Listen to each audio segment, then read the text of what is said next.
Hey guys, welcome back to the channel. Jeremy Sohan has been waived and is expected to join the Knicks after the break. And this episode isn't about bashing the move, it's really about one question. What did the San Antonio Spurs give up by doing this? Personally, I see this as a signal from the organization. This feels like this could be the year moment. A year where flexibility matters. Opening up a roster spot suggests the Spurs are looking for a very specific type of talent, something they believe they're currently missing, but the cost of that flexibility is Jeremy Sohan. And honestly, this one stings a bit. I always hoped we'd see a version of Jeremy that leaned fully into a Rodman type role, not worrying about scoring, not worrying about shooting, just pure chaos, diving on the floor, crashing the glass, 15 to 20 rebounds through effort alone. If he had committed to that identity, he could have been absolutely invaluable. Instead, his development went in a different direction. He leaned into playmaking, but that role didn't really stick, especially on a roster that's already crowded with ball handlers. The three-point shot never fully came around either, and without that efficiency, it became harder to justify his minutes. And yet, here's the part that still bothers me. This team is missing something. Rebounding, peskiness, disruption, someone who makes the game uncomfortable for the other team. There's no one who really does that. Keldon brings energy, but it's controlled, almost respectful. Castle is all business, straight lines, no noise. Harrison Barnes, Luke Cornett, even Fox, they feel professional, composed, almost governmental. Jeremy wasn't that. He was messy. He was annoying, he was disruptive, and sometimes that's exactly what a team needs. So first, let's zoom out and look at Jeremy Sohan's full Spurs tenure. I pulled every single game he played in San Antonio, 184 games. The idea was simple. If we can model what drives his impact, maybe we can learn what kind of player he really was and what the Spurs are actually losing. So I built a regression data set with 97 features per game, team stats, opponent stats, position level stats, the whole thing. I even handled a few missing values, and I kept the target simple. Sohan's plus minus game by game. And here's where it gets interesting. When I trained multiple models, the results were honestly humbling. If you look at the model comparison chart, the R-squared scores are extremely low. Linear regression and ridge were not just bad, they were negative, which basically means they performed worse than just guessing the average every time. Lasso and Elastic Net got closer to usable, but still basically hovered around 0. The best model was Random Forest, and even that only explained about 8% of the variance in his impact. 8%. That's not a we're close number, that's a we're missing the point number. And the scatter plot makes it even clearer. Actual versus predicted is all over the place. You don't see a tight line, you see noise, which tells us something important. Traditional box score style metrics don't capture what Sohan was. Not cleanly anyway now. That doesn't mean he had no impact, it means his impact is context heavy. Lineups, assignments, effort plays, switching, physicality, spacing decisions, defensive communication, the stuff that doesn't show up neatly as one stat. And the visuals back that up. If you look at the performance calendar heat map, his month to month plus minus swings a lot across seasons. There are stretches where he's clearly helping and stretches where the team gets crushed. That volatility is a signal. It suggests his role wasn't static, and his impact depended heavily on what the Spurs were asking him to do that month. Then you look at the win versus loss split. In wins, his averages look cleaner and more stable. In losses, everything looks a little flatter and more strained. That tells me he wasn't a solve it by himself player. He was a multiplier. When the team was functional, he added value. When the team was broken, his value was harder to access. And that brings me to the takeaway. If the best model can only explain 8% of his plus minus, then the Spurs didn't waive a spreadsheet player, they waived a context player, a player whose value lives in the messy parts of basketball. So at this point, the takeaway is pretty clear. If both simple models and more complex models struggle to find a clean signal, there are only a few possible explanations. Either the dataset is too small, the relationships are highly nonlinear, or the player's value doesn't live in combinations of stats at all. So instead of forcing a single explanation, I took a step back. I stopped asking, what explains Jeremy? And started asking, who was Jeremy season by season? This dashboard shows his career metrics in isolation, with each season separated by those vertical red lines. And once you look at it this way, a pattern starts to emerge. Early in his career, you can see the experimentation phase. His minutes climb quickly, his shot attempts rise. The Spurs were clearly testing how much offensive responsibility he could handle. Points per game and field goal attempts trend upward, but efficiency stays volatile. Then comes the middle stretch. This is where his role feels the most defined. Minutes stabilize, rebounds tick up, assists settle into a consistent range. Even his plus-minus, while still noisy, becomes less chaotic. This looks like the version of Sohan where the team had a clear idea of what they wanted him to be, but what's interesting is what doesn't happen. The 3-point percentage never truly locks in. You see spikes, but no sustained climb. Shot volume fluctuates without a magic efficiency breakthrough. And if you look at scoring efficiency points per shot, it stays mostly flat across seasons. That tells me something important. He wasn't progressing linearly toward an offensive archetype. He wasn't becoming a shooter, he wasn't becoming a primary scorer, and he wasn't becoming a usage-heavy playmaker. Instead, his growth shows up in subtler places.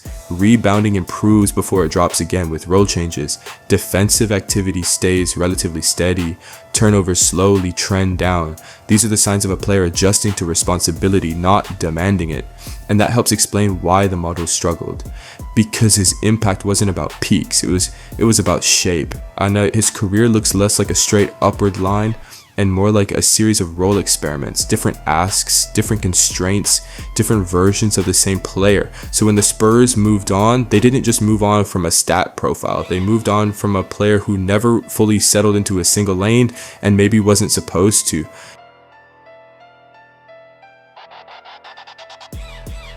After looking at Sohan's numbers in isolation, the next logical move is to ask, okay, compared to players with a similar job description, what was he actually good at? So I built a comparison set of modern 3 and D and disruptive wing types. Guys like OG Anunoby, Jaden McDaniels, Alex Caruso, Derrick White, Derrick Jones Jr., Isaac Okoro, and I ran the same set of metrics across all of them. And once you put Sohan next to that archetype, the story gets a lot clearer. First, let's start with the simplest chart, the metric rankings. On points, Sohan is basically in the middle of the pack. Around 11 points per game, not a stop the offense and feed him guy, but not invisible either. On assists, he's also middle. He's not Derrick White, but he's not a zero. He's functional. He can move the ball, but then you hit rebounds and this is where Sohan becomes a real outlier. He's number 1 in this group in rebounding. By a lot. That's not a small edge, that's a defining edge. And the percentile chart backs that up.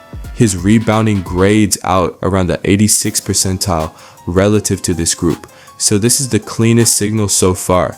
If you're trying to summarize Jeremy Sohan in one sentence using numbers, it's this.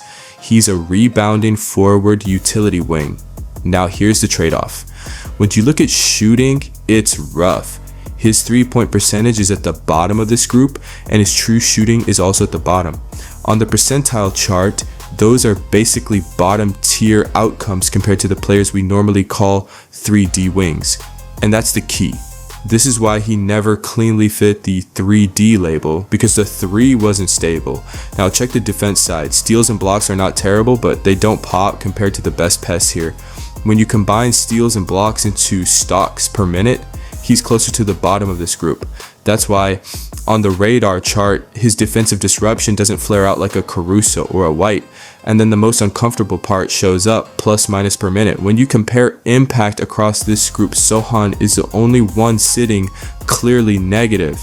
That's why in the scatter, plot defense versus impact is dotted separated. Low disruption and negative impact, at least in this specific sample. Now, I want to be careful how we interpret that. This doesn't mean Sohan is a bad player, it means he's a role-dependent player. And in San Antonio, his role and team context were unstable. His impact is more sensitive to lineup fit, spacing, and matchups than most of the guys in this comparison set. And the strengths and weaknesses chart basically summarizes the entire case. His one loud strength is rebounding. That's the one area where he's truly different. He's not just above average, he's way above average for the archetype. Everything else is either average or a clear weakness. So what does that mean in plain language? It means Jeremy Sohan isn't a classic 3-and-D wing. He's closer to a modern energy forward who can pass a little, rebound like a big and fill gaps, then needs the roster around him to provide shooting and structure. And that's why this move matters. Because if the Spurs waived him while still lacking rebounding and edge, they're basically saying one of two things. Either they believe they can replace that identity with a better fitting version, or they've decided that identity is no longer part of the Spurs blueprint. So let's bring this all together. We started by asking a simple question. What did the Spurs actually lose when they let Jeremy Sohan go? We tried to answer that with models, simple ones, complex ones, linear, tree-based, and the result was clear. Even the best model could barely explain 8% of his plus minus. That wasn't a failure of math, that was a signal. So we stepped back and looked at his career season by season, and what we saw wasn't a straight line of growth, but a series of experiments, different roles, different responsibilities, different versions of the same player. Sohan never settled into a clean offensive identity. He didn't become a shooter, he didn't become a scorer, he didn't become a primary playmaker. Then we compared him to players who look like his peers, modern 3D wings, defensive specialists, utility guys who thrive on winning teams, and that's where the picture finally sharpened. Jeremy Sohan is not a traditional 3-and-D wing. He's a rebounding first, utility forward playing in a wing's body. His rebounding stands out at an elite level for this archetype. Maybe he does try to emulate Rodman, which is his one undeniable strength. Everything else, shooting, efficiency, defensive disruption, on-off impact, ranges from average to clearly behind the curve. That doesn't make him useless, it makes him specific. Sohan is not a plug-and-play player, he's a context player. He needs spacing, he needs structure, he needs a roster that already knows what it is. And San Antonio by design is still figuring that out. So when the Spurs moved on, they didn't give up a solved player, they gave up an unfinished one. A player whose value doesn't show up cleanly in box scores or models, but also hasn't yet translated into consistent on-court impact. This move tells us something about where the Spurs are headed. They're prioritizing flexibility, fit, clean roles, and fewer experiments. Whether that's the right call or not depends on one thing, not who Jeremy Sohan was in San Antonio, but who he becomes next. And that's the story worth watching. But what do you guys think? Do you think Jeremy will thrive in Knicks uniform? Did the Spurs failed in this experiment and Jeremy is a casualty? Let me know in the comments below. And until then, stay curious.